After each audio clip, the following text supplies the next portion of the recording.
Hello, this is Joe Varner from Thalia United Methodist Church, and I have my friend Bethany with us today. We're going to introduce this exciting topic that we're starting on January 10th. And so this is just a little teaser to get you thinking about the connection between what you believe about yourself and the kind of self-talk and how that works its way into the life that you live. And so Bethany, can you tell us who you are and what you do and why this topic's so important? Certainly. Thanks for having me, Joe. And I must say your congregation is very lucky to be having exposure to this topic and to get to spend the next 6 weeks covering such insightful habits talks that you need to. So I love this topic because I am a registered dietitian and a fitness consultant in Richmond, Virginia. I have a private practice out here where I see patients and clients for all different reasons coming to me with all different backgrounds. And so I like that you're pulling these two things together because food, fitness fit really well into the topics of healthy habits for the new year. I am looking forward to giving you all more tips in depth on food and fitness because I have a lot of experience and a lot of different ideas, advice, and recommendations for your group. And I think it's just really important to kind of take the beginning of the new year and acknowledge what your body needs as far as nutrition, how you're going to nourish your body, nourish your soul, and then how you're going to get active, move, and really be able to feel more comfortable with your physical self. So I have that half of it to help you with, and then Joe, of course, you're the expert on all the rest. I don't know about expert on all the rest and how fair that might be, but I'll do my best. So I want to thank you again for taking this time to just chat a little bit about what you think from your experience in this field is the most important thing for people who, we're recording this on the first day of 2021. So there are bukus of people who have set their New Year resolution. They've got the new year, new me kind of mindset. But how many times have you seen people start and not follow through? Right. So yeah, it happens a lot, right? What is it that helps people break that threshold in your experience? I think changing your mindset to not be so focused on New Year's resolutions. I have to do this. I have to stick to this. And if I don't, then to heck with it, like forget about it and then never revisit it again. What I try to tell most of my clients and my patients is that you should really set your goals as intentions. Like, what are your healthy intentions? It doesn't mean that if you're not able to reach them in a week, in a month, in 6 months, that you should give up on them. It's all about becoming a healthier person. It is not about how you feel on that day. It's how you feel over time. And are you becoming healthier? Are you leading a healthier lifestyle? The first of the year is really a tough time for people to set resolutions because they're motivated. They have inspiration. They have willpower. But motivation, willpower is not enough alone to carry you through an entire 12 months and into the rest of your life, which is why I always say, don't set these unrealistic resolutions of going into the gym 7 days a week when you haven't been going but 1 day a week, or going to all of a sudden like eating all organic, eating completely unprocessed, or when your life revolves around coming and going and having to utilize more convenient food. So I believe it's the best way to kind of set the year up for success instead of failure is to just think about what types of things, what habits could I start that would just make my life healthier? What are some intentions that I could set? Move more. It just means move more than what you've been doing. Eat better. It just means put a little bit more extra effort into planning, do a little bit of extra work in researching and figuring out like where your schedule will allow for you to have some time to prepare healthier foods. And if you don't have that time, how can you incorporate meal delivery systems or grocery delivery so that the foods are more accessible? So really try to encourage people to not put so much pressure on themselves as a check of like yes or no. Yes, I lost 10 pounds by the end of month one, or, you know, a number on a goal. There should never be an expiration date, which is why I don't think resolutions of diets are very good either. So healthy intentions are just setting you up for success and moving in a direction of a healthier lifestyle. Yeah, and it sounds really basic from what you've described and in conversations that you and I have had in the past. Is it's really a lot more simple than I think many of us make it out to be. And so what are some of the negative mindsets that you hear that people should kind of leave in 2020, and what can we replace that with as we're moving into this new year and as we're working together to establish healthy habits? So number one, because it's the first day of the new year, is probably weight. I feel that clients get really discouraged when they have a number, they choose a number to reach for or to try to get to, when the weight, the number on the scale should not be the focus. The focus instead should be, how can I get to a healthier body weight, or how can I feel better in my own skin by doing healthier habits, making more nutritious decisions, moving a little bit more. So the biggest thing that I would love for people to leave is dieting and trying to reduce their body weight just by restricting calories and working out more. That is not a healthy lifestyle that's maintainable. So figuring out what simple changes you can make, what simple things you can add into your already hectic lifestyle to make yourself reach your target body weight or your goal body weight in a healthier way is really the number one priority I would say I would tell people to focus on. Yeah, I think that's really helpful because I know it's really tempting. And again, maybe it's because it's so easy to do. You see a number, and in our minds, it tells us, okay, that's a goal. I can see that. That's a tangible. When I step on the scale, I can tell that I'm either, 105 or 104.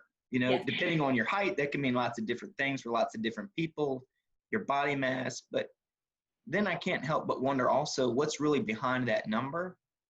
And it gets back to, I think, the mindset and the belief and all the pressure around what we want to look like, and not as much as what we want to feel like, Right. or what we want to be able to do with our lives.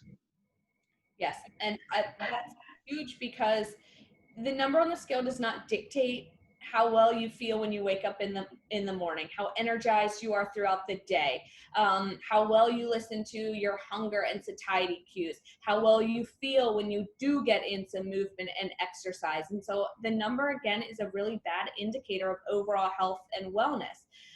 If you want to feel good, then everything in your body needs to be operating in the proper way. Your metabolism needs to be working well. Your body mechanics need to be working well. And in order for that to happen, you have to think about the fuel that you're providing your body. So I tell people there's two different ways that you can look at nutrition. You can either think of it as feeding your body, and that's just putting empty calories, empty carbs, just filling the tank with whatever you get your hands on, or you can do it in the proper way as far as fueling your body. And that's how you know that you're putting in the right gas for your vehicle. So if you want to feel better, then you have to really focus on what types of foods you're fueling your body with. And then the other part is, you can't just go through life in a sedentary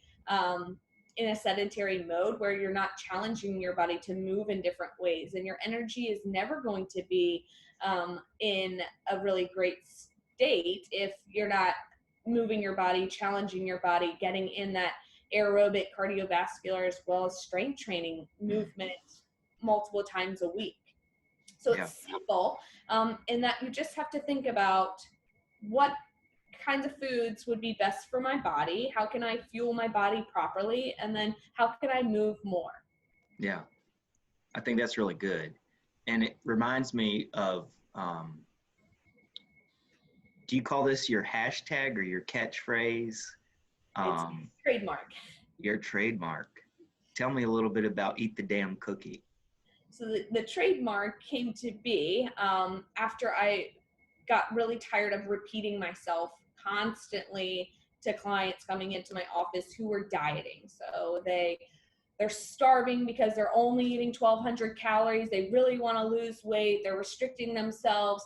They walk past the donut in the morning meeting and they're on a diet, so they can't have it. And then in the afternoon, they walk past the break room and the break room has the leftover donuts and they're like, no, can't have that. I'm sticking to my diet. They get home in the evening, they have their dinner, they put the kids to bed, they're on the couch watching the TV, and then finally off goes the switch. They say, I've been good all day long. I'm going to eat a donut. I'm going to insert any sweet.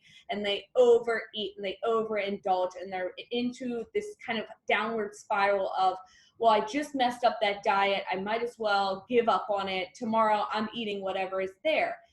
If from the beginning, if you are hungry or craving that donut, that cookie, that treat, just eat the damn cookie, enjoy it, and move on. It doesn't have to be all about restriction. If you're restricting always, then the next logical step in that whole process is going to be binging, overeating, overindulging, and then that makes someone feel terrible about the decision they've made, and guilt and shame. And those are not any feelings that you want to be experiencing when you're trying to live a healthier lifestyle. Yeah. So just this morning, we were trying to entertain our two young ones, and I think you know a little bit about that as well. And so one of the things Morgan pulled out was a nice pack of Pillsbury cookie dough. And so we made cookies after our walk this morning. And so, you know, we walked as a family. I mean, they're in the stroller, and Morgan and I are kind of walking, getting our mile in for the, you know, the new year, right? We're trying to establish these healthy habits and healthy intentions, as you've said. And so we just finished the walk. Now we're making cookies. And I'm like, I'm not touching it. I'm not going to have one. And then like I go off to do something different. And by the time I come out or whatever it was, they're icing all the cookies fresh out of the oven. And it's like, oh my gosh. Yep. And, you know, and so I'm having this battle in my mind today. Am I just not going to touch cookies for the rest of my life?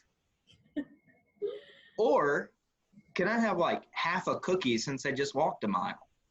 Or you can just enjoy the cookie with your nutritious meal that's checking the boxes of your lean protein, your whole grain, and your dark leafy greens and produce. Like once you kind of check the box of fueling your body for whatever operations it needs to take care of, then you can by all means enjoy the cookie. Right. So I did. I even slapped a little low-fat peanut butter on there too, so I had a little protein with it. There you go. What a deal. But I stopped, and in the past it was, you know, I would withhold from the cookies for a couple days, and next thing you know, I have one and I'm like, forget it, I'm just going to eat the whole dozen. Yep. And what good is that? Because then I've just suffered for a whole week. Yes. And didn't enjoy the cookie, you know, and now I feel miserable. Where today, you know, I'm talking here with you, and like I just haven't thought much about it anymore.